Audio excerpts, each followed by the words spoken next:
विधिवत भाव नवरंगपुर जिला नोटारी संघ गठन कर समस्त सहमति रे वरिष्ठ नोटारी दिलीप कुमार बेहेरा को सभापति भाव मनोनीत कर तीन जन को उपसभापति जड़े संपादक 3 जन सहसंपादक जड़े कोषाध्यक्ष 2 जन कार्यकारी सदस्य एवं 7 जन को उपदेष्टा भाव मनोनीत कर अवसर में दिलीप कुमार बेहेरा अध्यक्षतार एक बैठक अनुष्ठित होता। वरिष्ठ नोटारी के चंद्रशेखर रेड्डी और उमाशंकर त्रिपाठी उपस्थित रही बैठकर मान वृद्धि करथिले। बैठक को संतोष कुमार मिश्र और रामपात्र परिचालना करथिले।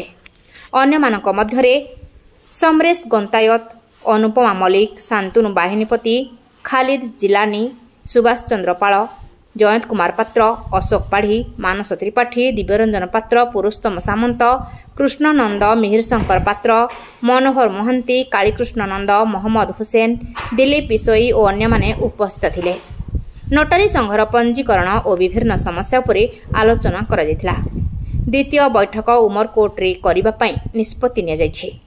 नवरंगपुर मिहिर शंकर पात्रଙ୍କ रिपोर्ट प्रयाग खबर।